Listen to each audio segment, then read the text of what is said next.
அல்லேலூயா. இயேசுவே நன்றி. இயேசுவே வாழ்க, மரியே வாழ்க.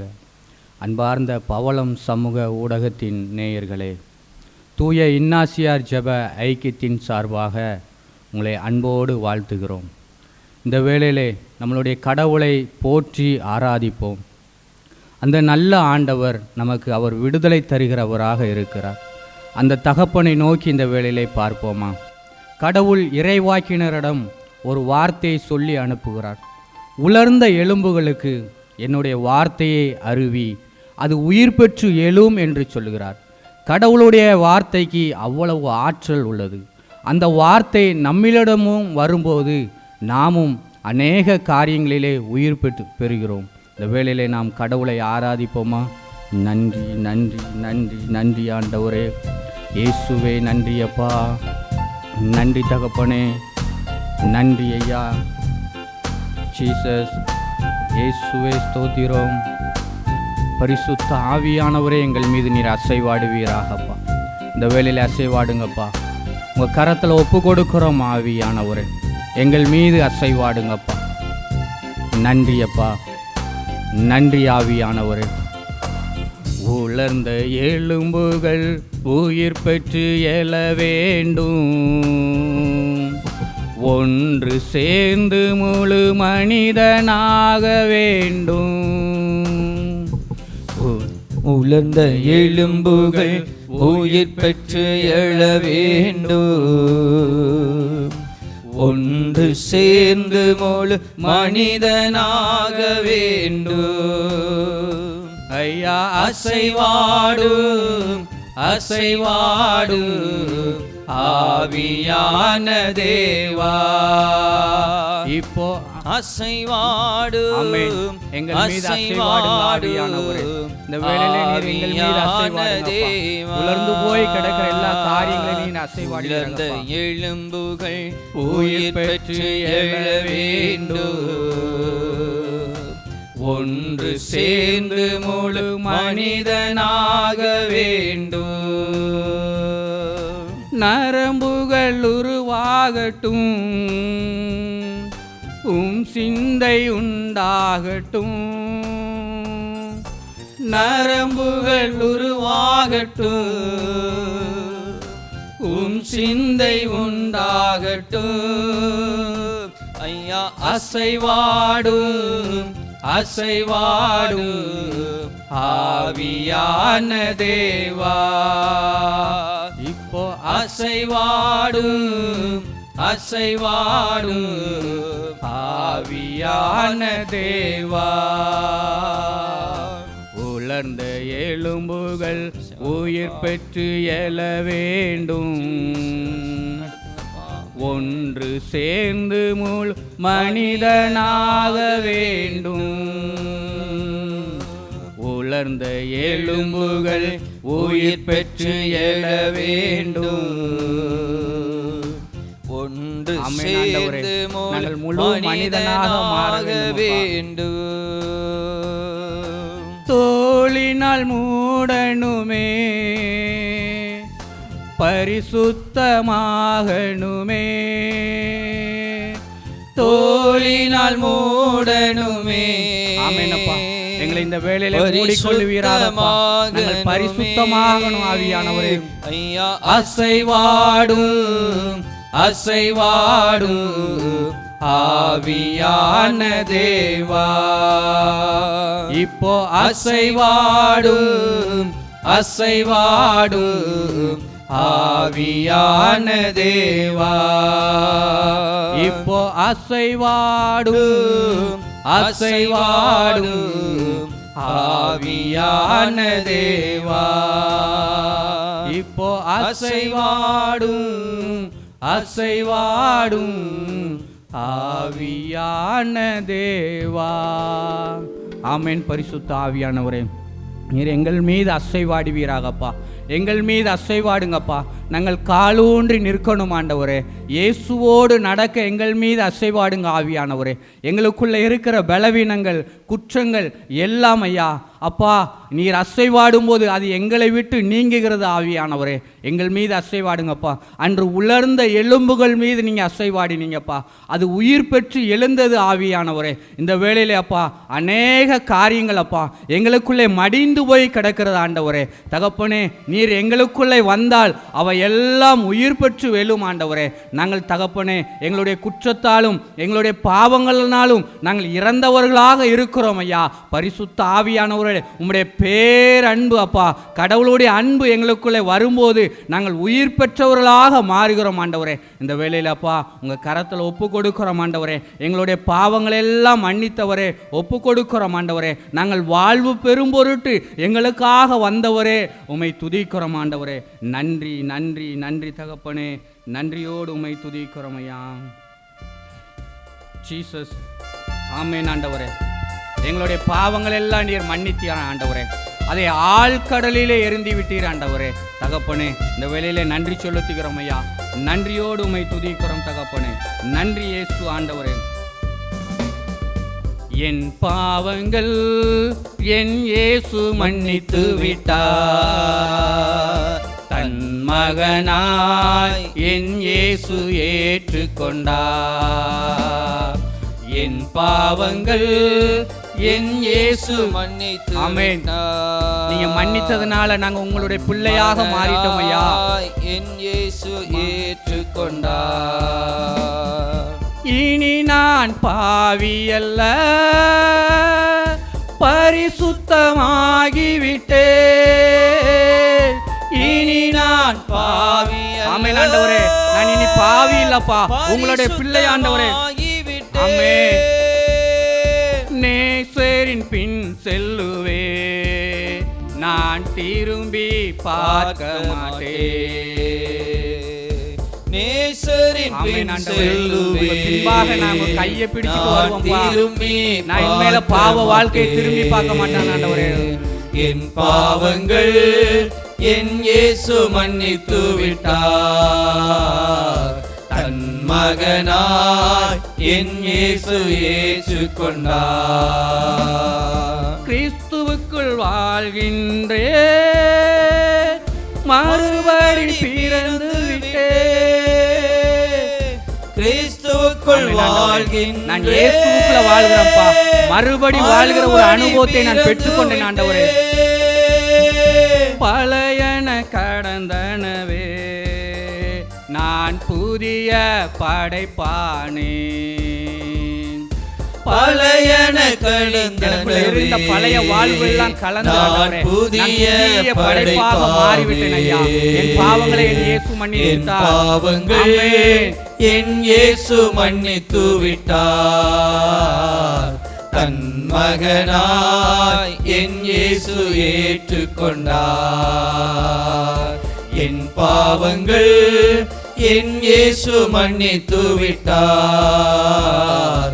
தன் மகனாய் என் இயேசு ஏற்றுக்கொண்டார். தன் மகனாய் என் இயேசு ஏற்றுக்கொண்டார். ஆமென் ஆண்டவரே. நான் ஆடுகளின் வாழ்வு பெறும் பொருட்டே வந்தேன் என்று சொன்னீங்கப்பா. தம் ஒரே மகன் மீது யாரெல்லாம் நம்பிக்கை கொள்கிறார்களோ அவர்கள் நிலைவாழ்வை பெற்றுக்கொள்ளும் அளவுக்கு கடவுள் என் மீதும் உங்கள் மீதும் அன்பு செலுத்தியிருக்கிறார். அந்த ஆண்டவர் நமக்கு வாழ்வு தர வந்திருக்கிறார். அந்த வாழ்வை நாம் ஒவ்வொரு நாளும் அனுதினமும் பெற்றுக்கொண்டு அவரோடு இணைந்து வாழ இந்த வேளையிலே நாம் செபிப்போமா? அன்பு தகப்பனே, உங்கள் கரத்தில் ஒப்பு கொடுக்கிறோம் ஐயா. நான் வாழ்வு பெறும் பொருட்டு ஆண்டவரே, விண்ணிலிருந்து விடியல் என்னை தேடி வந்து எனக்கு ஒரு மீட்பை கொடுத்து ஒரு வாழ்வை கொடுத்தது ஆண்டவரே. தகப்பனே, அந்த வாழ்வை நான் தினந்தோறும் அனுபவிக்கவும் அந்த வாழ்விலே நான் வாழவும் பரிசுத்த ஆவியானவரே நீர் ஒவ்வொரு நாளும் எனக்கு துணை செய்வீராகப்பா. அன்பு தகப்பனே, இந்த வேளையில ஒப்பு கொடுக்கிறோம் ஐயா. இயேசு கிறிஸ்துவின் வல்லமை உள்ள நாமத்திலே செபித்து அனைத்தையும் பெற்றுக்கொண்டு விட்டேன். வாழ்கின்ற நல்ல தகப்பனே. ஆமேன், ஆமேன். அன்பார்ந்த இறைமக்களே, பவளம் சமூக ஊடக பணியகத்தின் வழியாக தூய இஞ்ஞாசியார் ஜெப ஐக்கியத்தின் அன்பின் வாழ்த்துக்களை மீண்டும் தெரிவித்துக் கொள்வதிலே நாங்கள் மிக்க மகிழ்ச்சி அடைகிறோம். இந்த நாளிலே நற்செய்தி வாசகத்திற்கு நாம் செவி கொடுப்போம். யோவான் எழுதிய நற்செய்தி அதிகாரம் 8 இறை வார்த்தைகள் 51 முதல் 59 முடிய. அக்காலத்தில் இயேசு, என் வார்த்தையை கடைபிடிப்போர் என்றுமே சாக மாட்டார்கள் என உறுதியாக உங்களுக்கு சொல்லுகிறேன் என்றார். யூதர்கள் இயேசுவிடம், நீ பேய் பிடித்தவன்தான் என்பது இப்போது தெரிந்துவிட்டது. ஆபிரகாம் இறந்தார், இறை வாக்கினர்களும் இறந்தார்கள். ஆனால் என் வார்த்தையை கடைபிடிப்போர் என்றுமே சாக மாட்டார் என்கிறாயே. எங்கள் தந்தை ஆபிரகாமை விட நீ பெரியவனோ? ஆபிரகாம் இறந்தார், இறை வாக்கினரும் இறந்தனர். நீ யார் என்று நினைத்து கொண்டிருக்கிறாய் என்றார்கள். இயேசு மறுமொழியாக, நானே என்னை பெருமைப்படுத்தினால் அது எனக்கு பெருமை இல்லை. என்னை பெருமைப்படுத்துபவர் என் தந்தையே. அவரையே நீங்கள் உங்கள் தந்தை என்றும் சொல்லுகிறீர்கள். ஆனால் அவரை உங்களுக்கு தெரியாது. எனக்கு தெரியும். எனக்கு அவரை தெரியாது என நான் சொன்னால் உங்களைப் போல நானும் பொய்யனாவேன். அவரை எனக்கு தெரியும், அவருடைய வார்த்தையையும் நான் கடைபிடிக்கிறேன். உங்கள் தந்தை ஆபிரகாம் நான் வரும் காலத்தை காண முடியும் என்பதை முன்னிட்டு பேருவகை கொண்டார். அதனை கண்டபோது மகிழ்ச்சியும் கொண்டார் என்றார். யூதர்கள் இயேசுவை நோக்கி, உனக்கு இன்னும் 50 வயது கூட ஆகவில்லை, நீ ஆபிரகாமை கண்டிருக்கிறாயா என்று கேட்டார்கள். இயேசு அவர்களிடம், ஆபிரகாம் பிறப்பதற்கு முன்பே நான் இருக்கிறேன் என உறுதியாக உங்களுக்கு சொல்லுகிறேன் என்றார். இதை கேட்ட அவர்கள் இயேசுவின் மேல் எரிய கற்களை எடுத்தார்கள். ஆனால் இயேசு மறைவாக நழுவி கோவிலில் இருந்து வெளியேறினார். இது கிறிஸ்துவின் நற்செய்தி. கிறிஸ்துவே உமக்கு புகழ். யாரிடம் செல்வோம் இறைவா, வாழ்வு தரும் வார்த்தையெல்லாம் உம்மிடம் அன்றோ உள்ளன. யாரிடம் செல்வோம் இறைவா. அன்பார்ந்த இறைமக்களே, இன்று நற்செய்தி வாசகத்திலே அந்த முதலாவது வசனத்தை நம்முடைய ஞானத்திற்கு இப்போது எடுத்துக்கொள்வோம். அந்த முதல் வசனத்திலே ஆண்டவராகிய இயேசு 2 காரியங்களை நமக்கு வலியுறுத்தி காண்பிக்கிறார். முதலாவது அவருடைய வார்த்தை. அவருடைய வார்த்தையை கடைபிடிக்க சொல்லி இயேசு நமக்கு கற்றுக் கொடுக்கிறார். அவ்வாறு கடைபிடிப்பவர்கள் அழியாமைக்குள்ளே, அதாவது அவர்களுக்கு சாவு கிடையாது என்று சொல்லி அழியாமையையும் ஆண்டவர் இயேசு நமக்கு உறுதியாக கற்றுக் கொடுக்கிறார். முதலாவது இந்த அழியாமையை குறித்து நாம் தியானிப்போம். ஆண்டவருடைய வார்த்தை சொல்லுகிறது, அன்பார்ந்த இறைமக்களே, கடவுள் நம்மை அழியாமைக்கென்று படைத்தார் என்று சொல்லுகிறது. வாழ்வோரின் அழிவில் அவர் மகிழ்வதில்லை. சாவை கடவுள் உண்டாக்கவில்லை. இறைப்பற்றில்லாதவர்கள் தங்களுடைய தீச்செயல்களினாலே சாவை வரவழைத்தார்கள் என்று ஆண்டவருடைய வார்த்தை சொல்லுகிறது. தொடக்கத்திலே கடவுள் நம்முடைய மூதாதையரான தந்தை ஆதாமையும் தாய் ஏவாளையும் படைக்கும் பொழுது அவர் அழியாமைக்கென்று தான் படைத்தார். அழகின் தந்திரத்தினால் அவர்கள் ஏமாந்ததினாலே சாவு உள்ளே நுழைந்தது என்று நாம் வாசிக்கிறோம். அப்போ இயேசு என்ன சொல்ல வருகிறார் என்று சொன்னால், இந்த அழியாமையை நம் ஆண்டவராகிய இயேசு கிறிஸ்து மீண்டும் நமக்கு கொடுக்கிறார் என்று சொல்லி இந்த நற்செய்தி வாசகம் நமக்கு ஒரு உண்மையை உணர்த்துகிறது. நாம் அழிய மாட்டோமா? நாம் சிந்தித்து பார்ப்போம். ஆம், நாம் அழிய மாட்டோம். அழியாமைக்கு என்று படைத்த ஆண்டவர் நம்முடைய தீச்செயலினாலே நாம் அழிவுக்குள்ளே சென்றாலும் ஆண்டவர் மீண்டும் தன்னுடைய முயற்சியினாலே, அவருடைய கல்வாரி பலியினாலே, அந்த சிலுவையினாலே நம்முடைய குற்றங்களை எல்லாம் அவர் சுமந்து கொண்டார். நம்முடைய பாவங்களை எல்லாம் அவர் சுமந்து கொண்டார். அவர் நமக்காக இறந்தார். ஆகவே நாம் இறக்கக்கூடாது என்பதற்காக அந்த இயேசு கிறிஸ்து நமக்காக இறந்தார். இனி நமக்கு இறப்பு இல்லை. நாம் நன்றாக புரிந்து கொள்ள வேண்டும். அப்படி என்றால் நாம் சாக மாட்டோமா என்று சொன்னால், ஆண்டவராகிய இயேசு கிறிஸ்து இந்த உடல் சாவை குறித்து, இந்த சரீர சாவை குறித்து சொல்லவில்லை. அது மனிதராக பிறந்த எல்லோருக்கும் அந்த சரீர சாவு வந்து கொண்டு தான் இருக்கிறது. அது வரத்தான் செய்யும். அது இயற்கை நியதியாக மாறிப்போன விஷயம். ஆனால் இந்த நமக்குள்ளே இருக்கக்கூடிய அந்த ஆன்மா அது அழியாது, அது என்றென்றும் வாழ்ந்து கொண்டிருக்கும் என்று நம் ஆண்டவராகிய இயேசு இன்று நமக்கு கற்றுக் கொடுக்கிறார். நம்முடைய திருச்சபையும் கூட அருமையான ஒரு உதாரணத்தை நமக்கு புனிதர்கள் வழியாக வைத்து கொண்டிருக்கிறது. நம்முடைய புனிதர் தந்தை பியோ அவர்களாக இருந்தாலும் சரி, நம்முடைய மறை மாவட்டத்தின் பாதுகாவலர் தந்தை புனித சவேரியராக இருந்தாலும் சரி, இன்னும் அதிகமான ஏராளமான புனிதர்களை நம்முடைய திருச்சபை ஒரு முன் உதாரணமாக, அவர்களுடைய சரீரம் அந்த உடல் அழியாமையிலே இன்று வரை கடவுளுடைய வல்லமையினால் பாதுகாக்கப்பட்டு வருகிறது. ஆவியானவர் நம்முடைய திருச்சபை வழியாக நல்ல ஒரு முன் உதாரணத்தை கொடுக்கிறார். அவர்களுடைய இந்த உலகத்தில் உள்ள அந்த உடலே அழியவில்லை என்று சொன்னால், கடவுள் வாக்குறுதி கொடுத்தபடி நமக்குள்ளே இருக்கக்கூடிய இந்த உடலுக்குள்ளே இருக்கக்கூடிய ஆன்மாவும் என்ன செய்யும் என்று சொன்னால், அது ஒருபோதும் அழியாது, அது என்றென்றும் இயேசுவோடு இணைந்து மகிழ்ந்திருக்கும். ஆண்டவர் நமக்கு அருமையான ஒரு திருச்சபையை கொடுத்து, அந்த திருச்சபையின் வழியாக இப்படிப்பட்ட புனிதர்களை ஆண்டவர் நமக்கு கொடுத்ததற்காக இந்த நேரத்திலே நாம் நன்றி செலுத்துவோம். அப்போ நாம் அழியாமைக்கென்று அழைக்கப்பட்டிருக்கிறோம். சரி, இந்த அழியாமைக்குள்ளே நாம் எப்படி செல்வது என்று பார்க்கும் பொழுது, ஆண்டவர் இயேசு கிறிஸ்து அந்த முதல் வசனத்திலே சொல்லுகிறார் பாருங்கள், என் வார்த்தையை கடைபிடிப்போர். அன்பார்ந்த இறைமக்களே, இந்த தவ காலத்திலே நாம் ஒரு முயற்சியை நாம் எடுப்போம். நாம் வார்த்தையை கேட்பவர்களாக மட்டும் இருந்து கொண்டு நம்மை நாம் ஏமாற்றிக் கொள்ளுகிறோமா, இல்லை வார்த்தையை வாசிப்பவர்களாக இருந்து மட்டும் நம்மை ஏமாற்றிக் கொள்ளுகிறோமா என்று ஆண்டவராகிய இயேசு சொல்லுகிறார் பாருங்கள், என் வார்த்தையை கடைபிடிப்போர் என்றுமே சாக மாட்டார்கள். அன்பு இறைமக்களே, வார்த்தை ரொம்ப ரொம்ப முக்கியம். வார்த்தை தான் கடவுள். யோவான் நற்செய்தி தொடக்கத்திலே யோவான் ஆசிரியர் சொல்லுகிறார், தொடக்கத்தில் வாக்கு இருந்தது, அந்த வாக்கு கடவுளோடு இருந்தது, அந்த வாக்கு கடவுளாகவும் இருந்தது. நாம் தியானித்து கொண்டிருக்கிற இந்த இறை வார்த்தை தான் கடவுள். அன்பிற்குரிய இறைமக்களே, இந்த வார்த்தையை நாம் உயர்த்தி பிடிக்க வேண்டும். இந்த வார்த்தையை நாம் வழிபாடு செய்ய வேண்டும். எத்தனையோ வழிபாடுகள் நம்முடைய திருச்சபையிலே இருந்தாலும் இன்று நாம் அதற்கு ஒரு நிமிஷம் நாம் சிந்தையை அதற்காக நாம் செலுத்துவோம். இந்த வழிபாடுகள் எல்லாம் எதற்காக என்று சொன்னால், வார்த்தையானவரை நான் வழிபடுவதற்குத்தான், வார்த்தையானவரை நான் ஆராதிப்பதற்கு தான், வார்த்தையானவரை நான் கடைபிடித்து நடப்பதற்கு தான். இயேசு வார்த்தையாக இருந்தார். வார்த்தை என்று சொல்லும் பொழுது எது வார்த்தை? இப்பொழுது நான் உங்களோடு பேசி கொண்டிருக்கிறேன். நான் பேசி கொண்டிருக்கும் பொழுது எது உங்களோடு வார்த்தையாக வெளிப்படுகிறது என்று சொன்னால், என்னுடைய மூச்சு தான் உங்களோடு வார்த்தையாக வெளிப்பட்டு கொண்டிருக்கிறது. ஒரு சிறிய சிந்தனை, நாம் பேசும் பொழுது மூச்சு விட முயற்சி செய்தோம் என்று சொன்னால் மூச்சு விட முடியாது. ஏன் என்று சொன்னால், நம்முடைய மூச்சு காற்று தான் வார்த்தையாக வெளிவருகிறது. அப்போ இயேசு எப்படி இருந்தார் என்று சொன்னால், தந்தைக்குடைய மூச்சாக இருக்கிறார், நம்முடைய மூச்சாக இருக்கிறார். இந்த மூவொரு இறைவனுடைய கோட்பாட்டை நாம் நன்காக புரிந்து கொள்ள வேண்டும். தந்தையையும் இயேசுவையும் பிரிக்க முடியாது, தூய ஆவியானவரையும் பிரிக்க முடியாது. அப்போ இந்த வார்த்தை என்ன என்று சொன்னால், அது உயிர். அந்த உயிர் தான் நமக்குள்ளிருந்து வார்த்தையாக வெளிவருகிறது.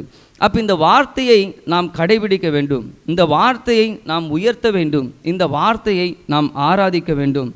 வார்த்தை தான் நம்மை வாழ வைக்கும். அன்பார்ந்த மக்களே, வார்த்தையை கடைபிடித்தால்தான் நாம் வாழ முடியும். இதற்கு நேற்றைய நற்செய்தி வாசகத்தில் கூட நாம் வாசித்தோம், என் வார்த்தையை தொடர்ந்து கடைபிடிக்கிறவர்கள் உண்மையை அறிந்தவர்களாக இருப்பார்கள், அந்த உண்மை அவர்களை விடுதலையாக்கும் என்று சொல்லி. அப்போது ஆண்டவருடைய வார்த்தை தான் நம்மை என்ன செய்யும் என்று சொன்னால், நம்மை வாழ வைக்கும், நமக்கு விடுதலையை தரும். நாம் எந்த முயற்சிகள் செய்தாலும் சரி, வார்த்தையின்படி வாழவில்லை என்று சொன்னால் அதை அப்படியே எதிர்ப்புறமாக நாம் போட்டு பார்ப்போம், நமக்கு சாவுதான். நம்முடைய ஆன்மா சாவை நோக்கி தான் செல்லும். அன்பார்ந்த இறைமக்களே, இந்த நாளிலும் கூட ஒரு உறுதியான முடிவை நாம் எடுத்துக்கொள்வோம். நாம் வார்த்தையை பின்பற்ற வேண்டும், வார்த்தையை கடைபிடிக்க வேண்டும், வார்த்தையின்படி நாம் வாழ வேண்டும், வார்த்தையை உயர்த்த வேண்டும், வார்த்தையின்படி நாம் நடக்க வேண்டும், வார்த்தையை நாம் மதிக்க வேண்டும், எப்பொழுதும் வார்த்தையை நான் உயர்த்தி கொண்டே இருக்க வேண்டும் என்று சொல்லி நாம் ஒரு உறுதியை இந்த தவ காலத்திலே நாம் எடுத்துக்கொள்வோம். ஒரு நிமிஷம் கண்களை மூடி, அன்பு தகப்பனே, உமக்கு நன்றி செலுத்துகிறோம். ஆண்டவரே, இந்த நேரத்திலும் எங்களை ஒன்று கூட வைத்தீர். ஆண்டவரே, இந்த காணொளி வழியாக எங்களோடு நீர் பேசி கொண்டிருக்கிறீர், எங்களோடு நீர் உறவாடி கொண்டிருக்கிறீர். உமக்கு நன்றி செலுத்துகிறோம். ஆண்டவரே, ஐயா, அழியாமைக்காக எங்களை படைத்திருக்கிறீர். ஆண்டவரே, அந்த அழியாமையை இறை வார்த்தையின் வழியாக எங்களுக்கு நீர் கொடுக்கிறீர் என்பதை கற்றுக் கொடுத்திருக்கிறீர். ஆண்டவரே, இந்த நேரத்திலும் இந்த வார்த்தையை நாங்கள் உயர்த்த, இந்த வார்த்தையை நாங்கள் அனுபவிக்க, இந்த வார்த்தையை நாங்கள் உணர்ந்து மகிழ இந்த வார்த்தையை நாங்கள் கடைபிடிக்க தெய்வம் எங்களை ஆட்சி செய்வீராக, தெய்வம் எங்களை ஆளுகை செய்வீராக, தொடர்ந்து நடத்துவீராக. இயேசுவின் பெயரிலே நல்ல தந்தையே, ஆமேன். அன்பார்ந்த இறைமக்களே, எங்களுடைய ஜெபக்குழுவினுடைய பெயர் தூய இஞ்ஞாசியார் ஜெப ஐக்கியம். முந்தைய காணொளிகளிலே நாங்கள் அதிக முறை இதை சொல்லியிருக்கிறோம்.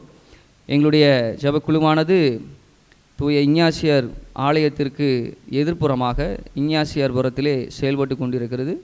ஒவ்வொரு ஞாயிற்றுக்கிழமையும் காலை 10 மணி முதல் மதியம் 1:30 வரை ஜெபம் நடைபெற்று கொண்டிருக்கிறது.